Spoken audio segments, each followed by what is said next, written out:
So I finally watched Mad Max Furiosa, and once again, I've been proved right when I'm saying that all the big YouTubers are lying to you.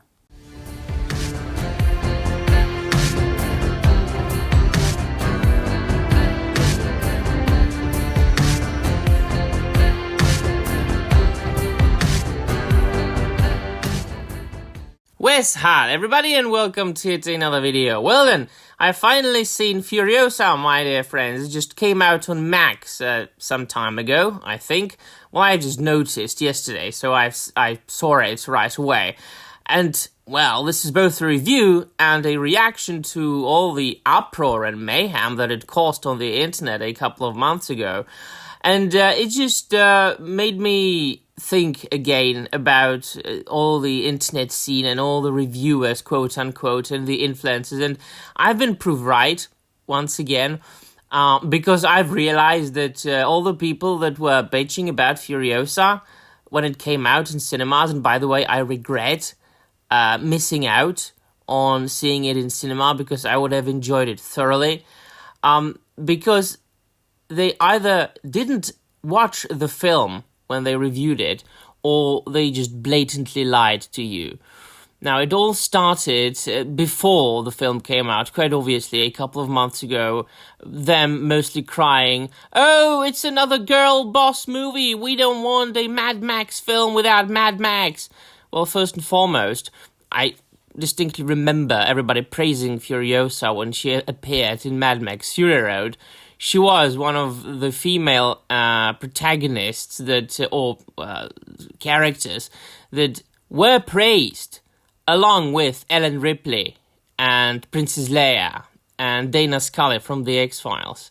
And so everybody loved Furiosa in Mad Max, The Fury Road, so I just can't understand. Well, I can understand that, but it's quite pathetic to crap on her suddenly, all of a sudden now.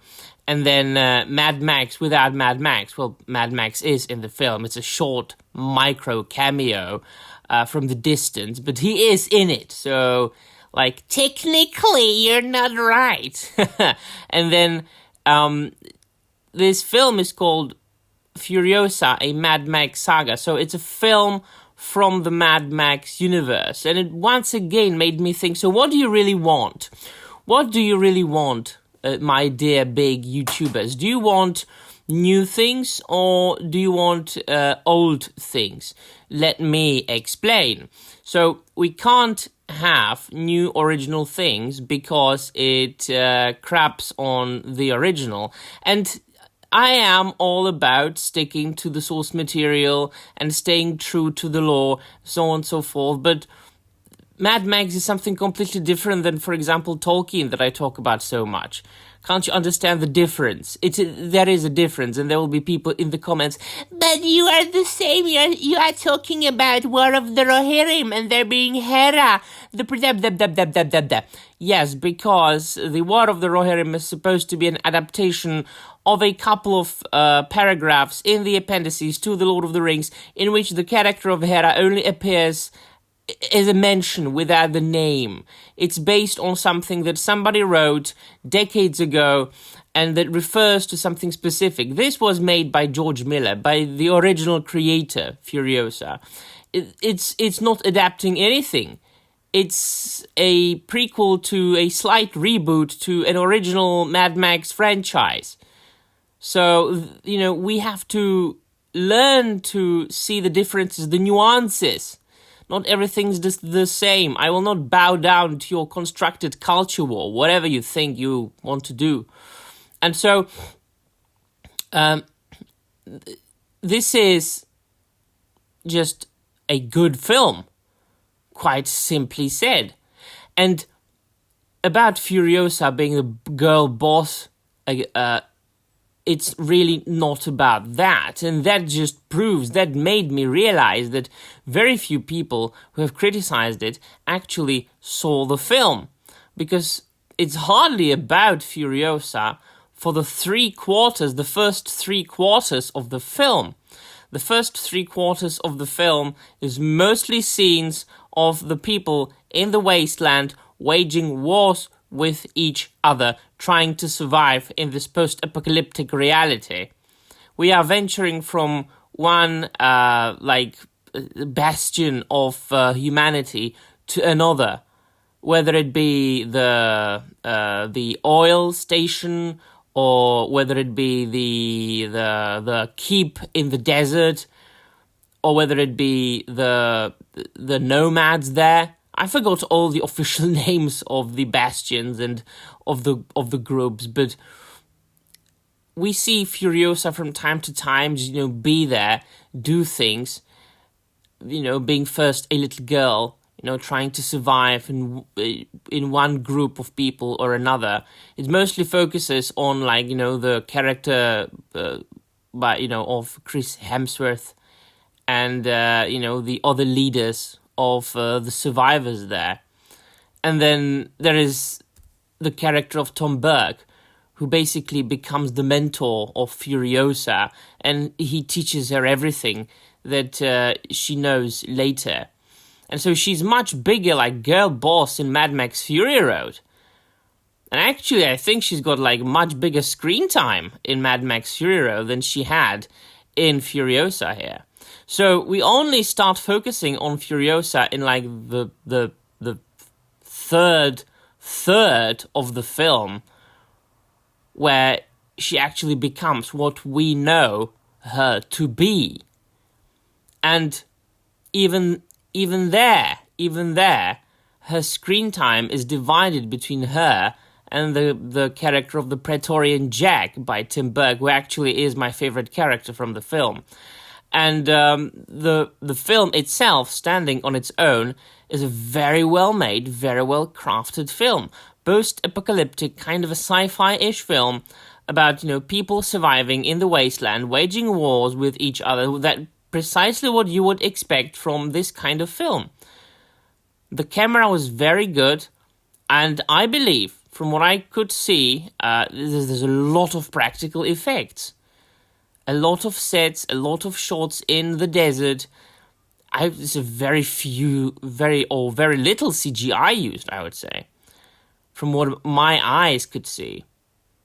And the acting of all the actors was remarkable. I loved the performance of Chris Hemsworth. I loved the cold, calculated performance of Tom Burke as Praetorian Jack.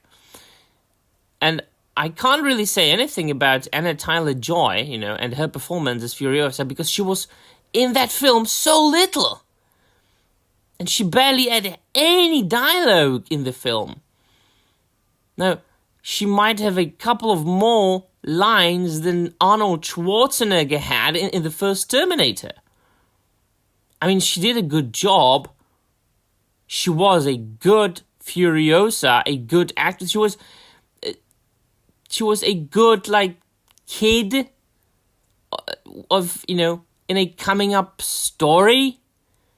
And Anna Taylor-Joy wasn't even there, as Furiosa for the entirety of the time. She was in it, for half of the film. So, I'd say that all the arguments that were saying, oh, it's a girl boss film, we don't like girl bosses, do you realize that you are actually starting to sound like what people were saying about you years ago, that you hate all women and that you are a misogynist? You're actually starting to sound like that. Because whenever there's a chick in a film, you a lot of YouTubers are immediately starting to spurg out. There's the same thing that happened with Alien Romulus. Oh, there's a chick. Oh, really? There are women in the world. There are women in films. Are you going to cry about it for 6 hours in a live stream? Jesus Christ. You're ruining entertainment for everybody. Do you understand how many people were chased away from this very good film? I'm not saying it's the best film in the world. Of course I'm not. Of course I'm not saying this film is Oscar worthy. Of course I'm not saying that this film is the best thing since The Godfather. But I damn fine enjoyed it. And I love that as much as I loved Mad Max Fury Road. And it's much more action-packed, much more suspenseful, much more blockbustery than the original Mad Max films. Now, I don't want to say I'm like the biggest and the grandest and the hugest fan of the original Mad Max films, but I have seen all of them, and I have seen the Fury Road, and I have seen Furiosa, which I don't think I can say about many people who reviewed and crapped on Furiosa film. So, it was a good film. It was an enjoyable film. I regret not seeing it in cinema. And I have been proved right once again when I'm saying that a lot of YouTubers and a lot of reviewers on YouTube are lying to you about things. Because they either didn't see the film they are talking about, or they just want you to hate everything. And they want you to not see the films and or rather go to see their live streams and give them your money in Super Chat. Well, you do what you do, my friends, but I suggest you watch the films for yourselves. You think about them for yourselves, without the words of any YouTuber in your mind, without the worms that they put in your brain, and try to enjoy things and criticize things for what they are. And if you don't like those things, I want you, please, to dislike those things for yourselves. Not because the big man, shouty man on the internet tells you. Right, so let me know in the comments down below what you think. Please, what you think. Not what a YouTuber thinks. I don't want to read any recycled catchphrases that the YouTubers are saying. I want to hear your words, not theirs. Right, and that will be all. Namarie.